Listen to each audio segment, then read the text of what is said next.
ધોરણ 8 પ્રકરણ 3 સંશ્લેષિત કૃત્રિમ રેસાઓ અને plastic synthetic fibres and plastics. આપણે જે કપડાં પહેરીએ છીએ તે કાપડમાંથી બનેલા હોય છે. કુદરતી કે કૃત્રિમ સ્ત્રોતમાંથી કાપડ બનાવવામાં આવે છે. શું તમે થોડા કુદરતી રેસાઓના નામ આપી શકો? ઘર વપરાશની ઘણી બધી વસ્તુઓ બનાવવામાં કાપડનો ઉપયોગ થાય છે. તો ચાલો કેટલીક એવી સામાન્ય વસ્તુઓની યાદી તૈયાર કરો કે જે કાપડમાંથી બનેલી હોય. હવે આ યાદીમાંથી કુદરતી રેસામાંથી બનેલી વસ્તુઓ તથા કૃત્રિમ રેસામાંથી બનેલી વસ્તુઓને અલગ કરો. આ યાદીને નીચેના કોષ્ટક 3.1માં યોગ્ય રીતે લખો. કોષ્ટક 3.1 કુદરતી અને કૃત્રિમ રેસાઓ. ક્રમ: વસ્તુનું નામ, રેસાનો પ્રકાર, કુદરતી કે કૃત્રિમ. હવે વિચારો કે શા માટે કેટલાક રેસાઓને તમે કૃત્રિમ રેસાઓ તરીકે ઓળખાવ્યા? તમે આગળના ધોરણમાં અભ્યાસ કરી ગયા કે કપાસ, ઊન, રેશમ જેવા રેસાઓ વનસ્પતિ કે પ્રાણીઓમાંથી મેળવવામાં આવે છે. જ્યારે બીજી બાજુ જોઈએ, સંશ્લેષિત રેસાઓ માનવી દ્વારા બનાવવામાં આવે છે અને એટલા માટે જ તેને સંશ્લેષિત સિન્થેટિક કે સંશ્લેષિત રેસાઓ શું છે? What are synthetic fibres? તમને દોરામાં પોરવાયેલી માળાના મણકાનો એક સમાન ઢાંચો, રચના યાદ જ હશે. અથવા કાગળમાં લગાવવાની યુપિનને નીચેની આકૃતિ 3.1bમાં દર્શાવ્યા મુજબ એકબીજાની સાથે જોડી લાંબી સાંકળ જેવી રચના બનાવો. હવે કહો જોઈએ કે આ બંનેમાં શું સમાનતા છે? સંશ્લેષિત રેસાઓ પણ નાના નાના એકમોને જોડીને બનાવેલી સાંકળ છે. હકીકતમાં એ દરેક નાનો એકમ એ રાસાયણિક પદાર્થ છે. આવા ઘણા નાના એકમો જોડાઈને પોલિમર નામનો એક વિશાળ એકમ બનાવે છે.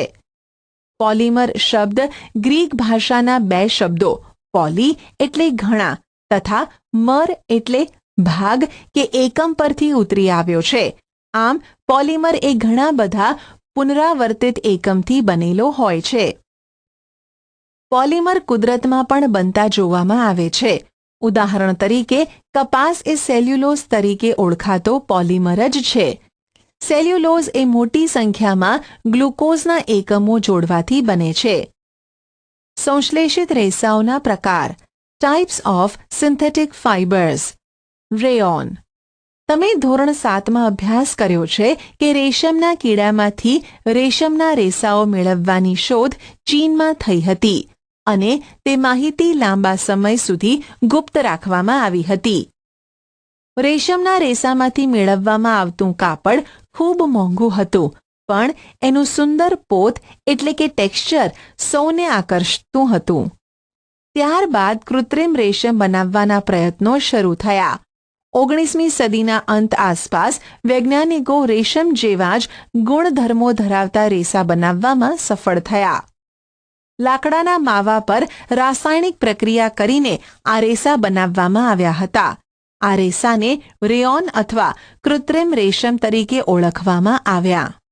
જો કે રેયોન એ કુદરતી સ્ત્રોત લાકડાના માવામાંથી મળે છે, પરંતુ તે માનવ સર્જિત રેસા જ ગણાય છે.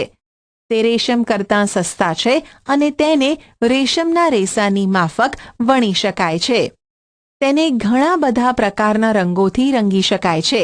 રેયોનના રેસાને કપાસના રેસા સાથે વણીને ચાદરો અથવા ઊન સાથે વણીને ચટાઈઓ બનાવવામાં આવે છે.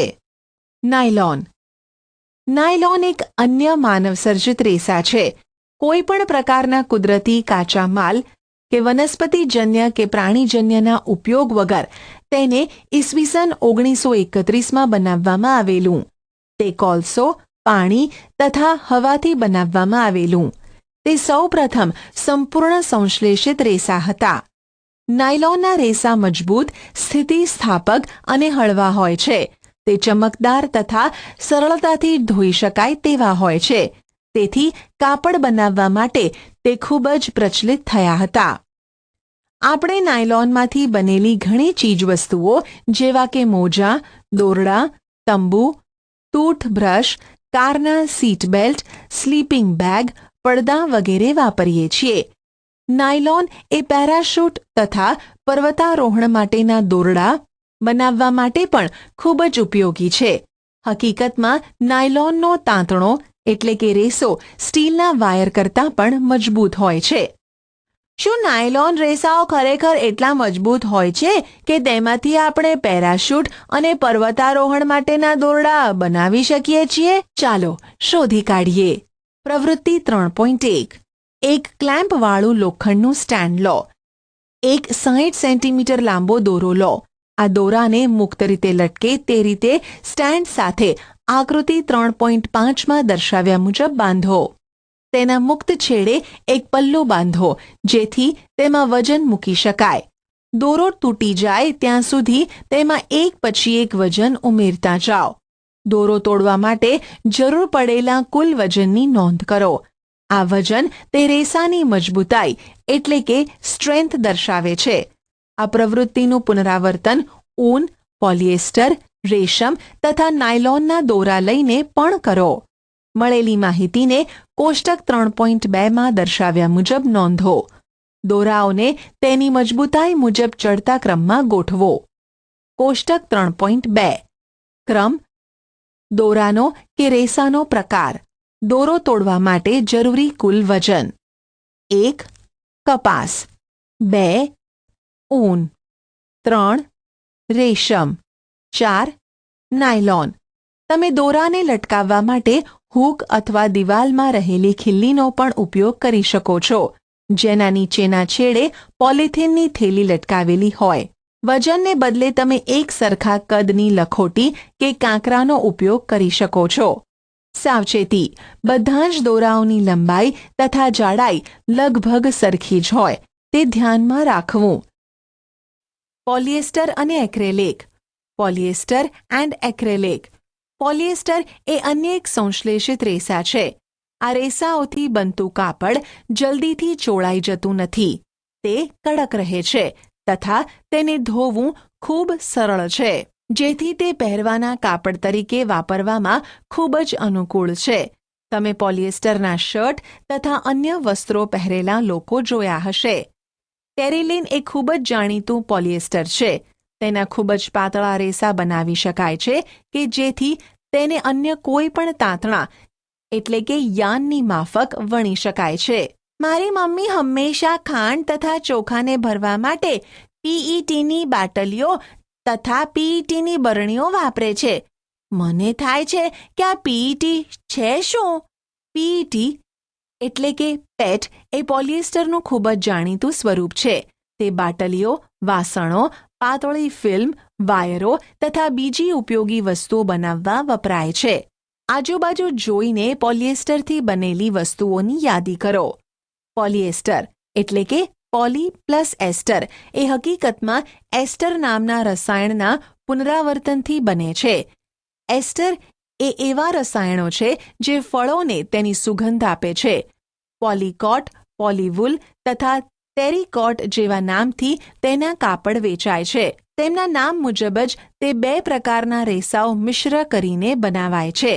પોલીકોટ એ પોલિએસ્ટર અને કોટન એટલે કે કપાસના રેસાનું મિશ્રણ છે, જ્યારે પોલીવુલ એ પોલિએસ્ટર અને વૂલ એટલે કે ઊનનું મિશ્રણ છે. આપણે શિયાળામાં સ્વેટર તથા શાલ કે ધાબળાનો ઉપયોગ કરીએ છીએ. આમાંના ઘણા બધા જો કે કુદરતી રેસા જેવા જ દેખાતા હોવા છતાં હકીકતમાં તો કુદરતી રેસામાંથી બનેલા હોતા નથી. તે બીજા એક પ્રકારના સંશ્લેષિત રેસામાંથી બનેલા હોય છે જેને એક્રેલિક કહે છે. કુદરતી રેસામાંથી મેળવાયેલું ઊન ખૂબ જ મોંઘું હોય છે, જ્યારે એક્રેલિકના રેસામાંથી બનાવેલા કપડાં પ્રમાણમાં સસ્તા હોય છે. તેઓ વિવિધ રંગોમાં ઉપલબ્ધ હોય છે. સંશ્લેષિત રેસાઓ પ્રમાણમાં વધુ ટકાઉ તથા પરવડે તેવી કિંમતો ધરાવતા હોય છે, જેને લીધે તે કુદરતી રેસા કરતાં વધુ પ્રખ્યાત છે. તમે કુદરતી રેસા અને સંશ્લેષિત રેસાના દહનની પ્રવૃત્તિ ધોરણ 6માં પ્રવૃત્તિ 3.6 કરી ચૂક્યા છો. તમારું અવલોકન શું હતું? જ્યારે તમે સંશ્લેષિત રેસાઓનું દહન કરો છો ત્યારે તેની વર્તણૂક કુદરતી રેસાઓ કરતાં જુદી હોય છે. તમે નોંધ્યું હશે કે ગરમ કરવાથી સંશ્લેષિત રેસાઓ પીગળી જાય છે. આમ જુઓ તો સંશ્લેષિત રેસાઓનો આ એક ગેરફાયદો છે. જો કાપડમાં આગ લાગે તો તે ખૂબ જ નુકસાનકારક છે. કાપડ સળગે ત્યારે પીગળીને પહેરનારના શરીર સાથે ચોંટી જાય છે. એટલા માટે જ આપણે રસોડામાં કે પ્રયોગશાળામાં કામ કરતી વખતે સિન્થેટિક કપડાં ન પહેરવા જોઈએ. અરે હા, હવે મને સમજાયું કે શા માટે મારી મમ્મી રસોડામાં કામ કરતી હોય ત્યારે ક્યારેય પોલિએસ્ટરના કપડાં પહેરતી નથી. દરેક સંશ્લેષિત રેસાઓ પેટ્રોલિયમ પેદાશો કે જેને પેટ્રોકેમિકલ્સ કહેવાય છે તેના કાચા માલ પર ઘણી બધી પ્રક્રિયાઓ કરીને બનાવવામાં આવે છે. માની લો કે વરસાદ આવી રહ્યો છે. તમે કેવા પ્રકારની છત્રી વાપરશો અને શા માટે? સંશ્લેષિત રેસાઓની અનન્ય ખાસિયતોને કારણે તેને પહેરવાના કાપડ તરીકે ખૂબ જ લોકપ્રિય બનાવેલ છે. તેઓ ઝડપી સુકાઈ જાય છે, ટકાઉ છે, ઓછા ખર્ચાળ છે, સરળતાથી ઉપલબ્ધ છે અને સાચવવા સહેલા છે. નીચેની પ્રવૃત્તિ કરીને જાતે જ શીખો. પ્રવૃત્તિ 3.2. અંદાજે અડધા ચોરસ મીટરના એક સરખા કદના કાપડના 2 ટુકડા લો, જેમાંથી એક કુદરતી રેસામાંથી બનેલો હોય તથા બીજો સંશ્લેષિત રેસામાંથી બનેલો હોય. કાપડના ટુકડા પસંદ કરવા માટે તમે તમારા વાલીની મદદ લઈ શકો છો. બંને કપડાને સમાન પ્રમાણમાં પાણી ભરેલા એક પાત્રમાં ભીંજવી દો. 5 મિનિટ બાદ ટુકડાઓને પાત્રમાંથી બહાર કાઢીને સૂર્યપ્રકાશમાં સૂકવી દો. બંને પાત્રમાં બચેલા પાણીના પ્રમાણની સરખામણી કરો. શું સંશ્લેષિત રેસામાંથી બનેલા કાપડના ટુકડાએ કુદરતી રેસામાંથી બનેલા કાપડ કરતાં વધારે કે ઓછું પાણી વાપર્યું? તેણે કોરા થવામાં વધારે કે ઓછો સમય લીધો? આ પ્રવૃત્તિ સંશ્લેષિત રેસાના ગુણધર્મો વિશે શું કહી જાય છે? તમારા વાલી પાસેથી કુદરતી રેસાઓની સરખામણીએ આ રેસાઓના કાપડનું ટકાઉપણું, કિંમત તથા જાળવણી વિશે જાણી લો. પ્લાસ્ટિક્સ. તમે રોજબરોજ ઉપયોગમાં આવતી પ્લાસ્ટિકની ચીજવસ્તુઓથી તો પરિચિત જ હશો. આવી વસ્તુઓ તથા તેના ઉપયોગોની યાદી તૈયાર કરો. સંશ્લેષિત રેસાની જેમ જ પ્લાસ્ટિક પણ પોલિમર છે. દરેક પ્લાસ્ટિકના એકમોની ગોઠવણી એક સમાન હોતી નથી. કેટલાકમાં તે રૈખિક હોય છે, જ્યારે બીજામાં તે અરૈખિક એટલે કે ક્રોસ લિંક્ડ હોય છે. તમે આકૃતિ 3.7માં જોઈ શકો છો તે રીતે પ્લાસ્ટિકની વસ્તુઓ શક્ય હોય તેટલા આકાર તથા કદમાં ઉપલબ્ધ હોય છે. શું તમને આશ્ચર્ય થાય છે કે આવું કઈ રીતે થાય? હકીકત એ છે કે પ્લાસ્ટિકને સરળતાથી કોઈ પણ ઘાટમાં ઢાળી શકાય છે, એટલે કે કોઈ પણ આકારમાં ઢાળી શકાય છે. પ્લાસ્ટિકને રિસાયકલ કરી શકાય છે, ફરીવાર વાપરી શકાય છે, રંગી શકાય છે, પીગાળી શકાય છે, પાતળા પડમાં ઢાળી શકાય છે અથવા વાયર બનાવી શકાય છે. માટે જ તેના ઘણા બધા ઉપયોગ થઈ શકે છે. પોલિથીન. પોલી પ્લસ ઇથીન એ પ્લાસ્ટિકનું જ ઉદાહરણ છે.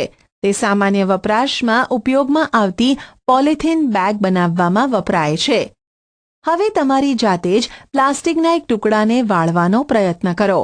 શું પ્લાસ્ટિકની દરેક વસ્તુને સરળતાથી વાળી શકાય છે?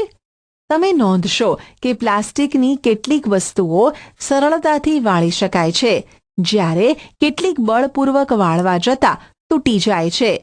જ્યારે આપણે પ્લાસ્ટિકની બોટલમાં ગરમ પાણી નાખીએ છીએ ત્યારે તે વિકૃત થઈ એટલે કે આકાર બદલાઈ જાય છે. આવું પ્લાસ્ટિક કે જે ગરમ કરતાં સરળતાથી વિકૃત થઈ જાય છે કે તૂટી જાય છે તેને થર્મોપ્લાસ્ટિક કહે છે.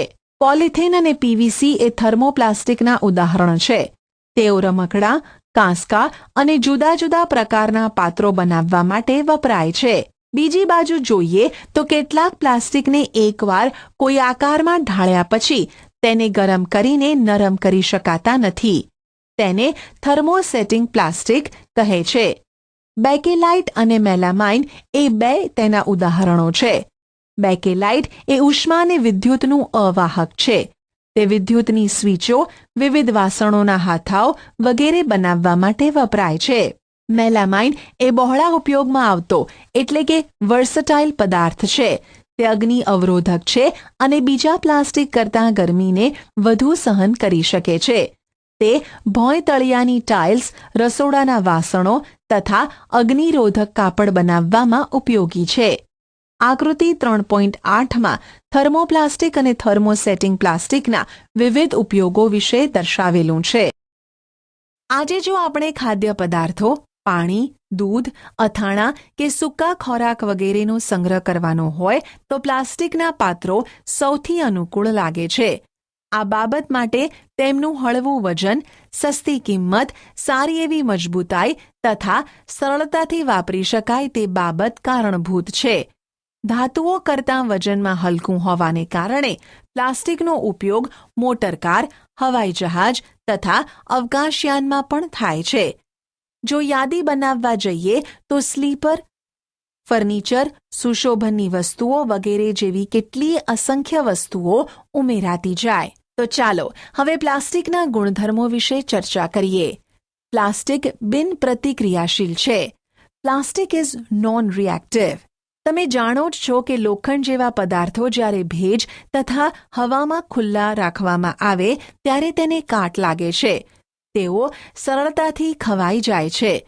પણ પ્લાસ્ટિક હવા કે પાણી સાથે કોઈ જ પ્રતિક્રિયા આપતું નથી. તે સરળતાથી ખવાઈ જતું નથી. એટલે જ પ્લાસ્ટિકને વિવિધ પ્રકારના પદાર્થો તથા રસાયણનો સંગ્રહ કરવામાં વાપરવામાં આવે છે. પ્લાસ્ટિક હળવું, મજબૂત અને ટકાઉ છે. Plastic is light, strong and durable. તમારા વાલી અથવા દાદા દાદી સાથે વાત કરીને જાણો કે તેઓ પહેલાના સમયમાં કેવા પ્રકારની ડોલ એટલે કે બકેટ વાપરતા હતા. તમે આજે જે ડોલ એટલે કે બકેટ કે ટમ્બલર વાપરો છો તે કયા પદાર્થનું બનેલું છે? પ્લાસ્ટિકના પાત્રો વાપરવાના ફાયદા શું છે? પ્લાસ્ટિક હળવું, મજબૂત, ટકાઉ અને કોઈ પણ આકાર કે કદમાં ઢળી શકે તેવું હોવાથી તેને ઘણી બધી બાબતો માટે વાપરવામાં આવે છે. સામાન્ય રીતે પ્લાસ્ટિક ધાતુ કરતાં સસ્તું હોય છે. તેનો ઉદ્યોગોમાં તથા ઘર વપરાશની ચીજવસ્તુઓમાં બહોળો વપરાશ થાય છે. તમે રોજબરોજ વાપરતા હોય તેવા પ્લાસ્ટિકના જુદા જુદા પાત્રોની યાદી કરો.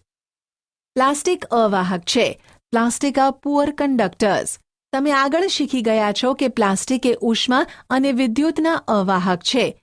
એટલા માટે જ ઇલેક્ટ્રિક વાયર ઉપર પ્લાસ્ટિકનું પડ હોય છે અને સ્ક્રૂ ડ્રાઈવર પર પણ પ્લાસ્ટિકનું હેન્ડલ હોય છે.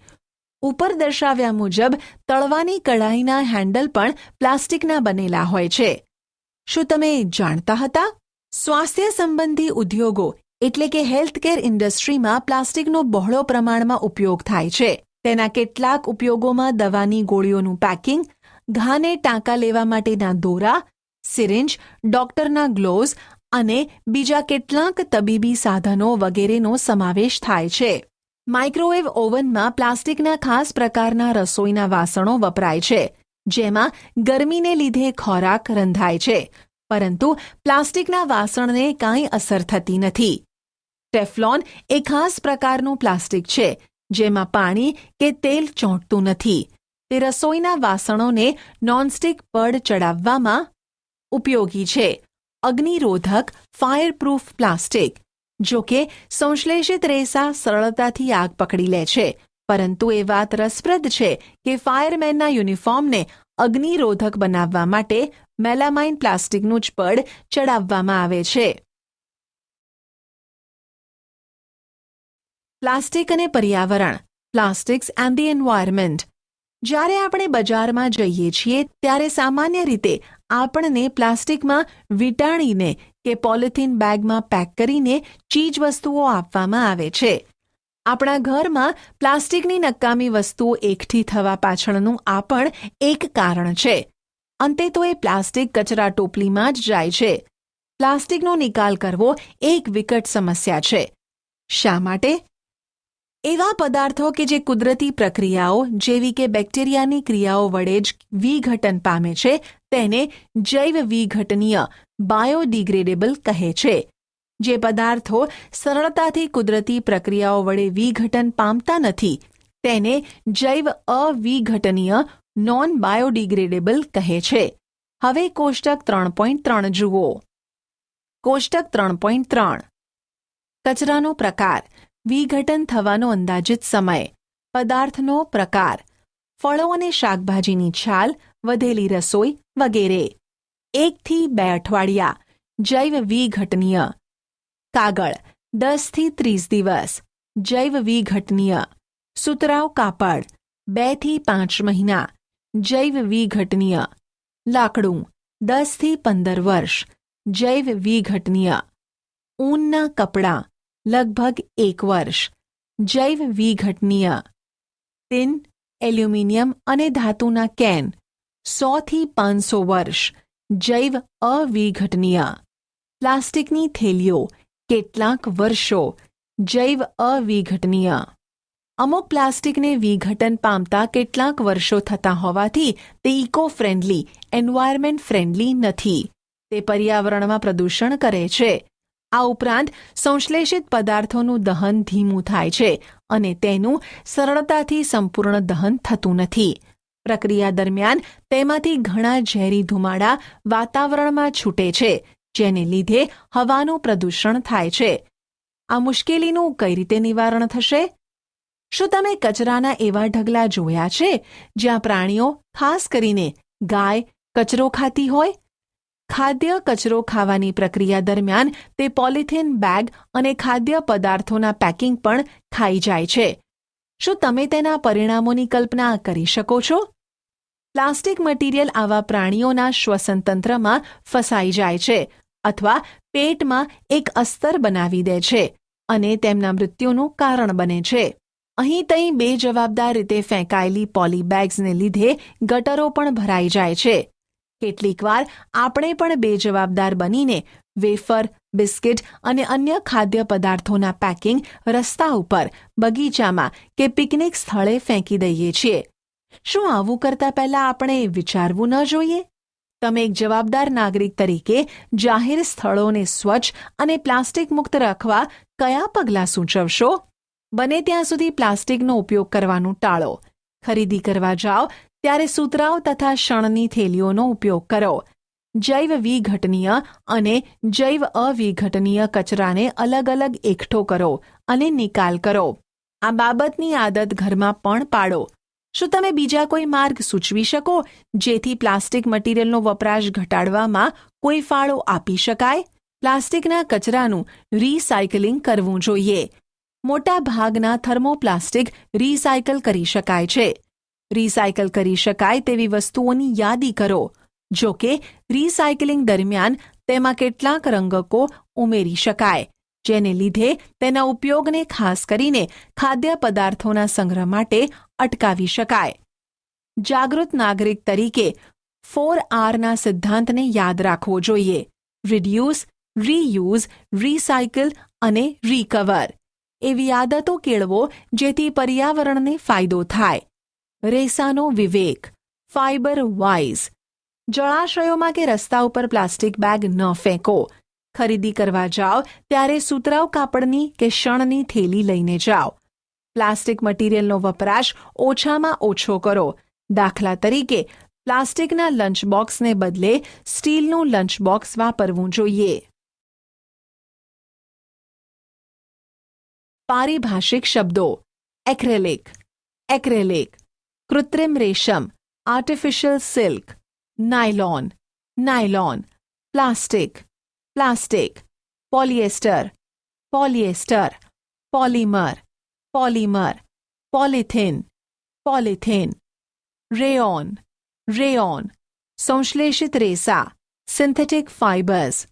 ટેરેલિન, terylene. Thermoplastics, thermoplastics. Thermosetting plastics, thermosetting plastics. તમે શું શીખ્યા? સંશ્લેષિત રેસા અને પ્લાસ્ટિક્સ જેવા કે કુદરતી રેસા એ પોલિમર જેવા મોટા એકમના બનેલા હોય છે. પોલિમર એ ઘણા નાના એકમોનું બનેલું હોય છે. જેમ વનસ્પતિ અને પ્રાણીઓમાંથી કુદરતી રેસા બને છે, તે જ રીતે પેટ્રોકેમિકલ્સ પર રાસાયણિક પ્રક્રિયા કરવાથી સંશ્લેષિત રેસા મેળવાય છે. કુદરતી રેસાની જેમ જ આ રેસા પણ કાપડ બનાવવા વપરાય છે. સંશ્લેષિત રેસા ઘર વપરાશની વસ્તુઓ જેવી કે દોરડા, ડોલ, ફર્નિચર તથા અન્ય પાત્રોથી લઈને હવાઈ જહાજ, વહાણ, અવકાશયાન તથા સ્વાસ્થ્યવર્ધક ચીજવસ્તુઓ બનાવવા વપરાય છે. સંશ્લેષિત રેસાના ઉત્પાદન માટેના રસાયણોના પ્રકારને આધારે તેઓ રેયોન, નાયલોન, પોલિએસ્ટર અને એક્રેલિક તરીકે ઓળખાય છે. જુદા જુદા પ્રકારના રેસા એકબીજાથી મજબૂતાઈ, પાણી શોષવાની ક્ષમતા, દહનનો પ્રકાર, કિંમત, ટકાઉપણું વગેરેમાં એકબીજાથી જુદા પડે છે. આજે પ્લાસ્ટિક વગરના જીવનની કલ્પના થઈ શકે તેમ નથી. ઘર હોય કે બહાર, પ્લાસ્ટિક બધે જ છે. પ્લાસ્ટિકથી ઉત્પન્ન થતો કચરો ઇકો ફ્રેન્ડલી હોતો નથી. દહન થવાથી પ્લાસ્ટિકમાંથી ઝેરી વાયુ ઉત્પન્ન થાય છે. જમીનમાં દાટી દેવાથી તેનું વિઘટન થતાં વર્ષો લાગે છે. આવું તેમના જૈવ અવિઘટનીય પ્રકારના ગુણધર્મને લીધે જોવા મળે છે. આપણે સંશ્લેષિત રેસા અને પ્લાસ્ટિકનો ઉપયોગ એવી રીતે કરવો જોઈએ કે જેથી આપણે તેના બધા જ સારા ગુણોનો લાભ લઈ શકીએ અને સાથે સાથે જૈવ સમાજ માટે પર્યાવરણીય ખતરો ઘટાડી શકાય.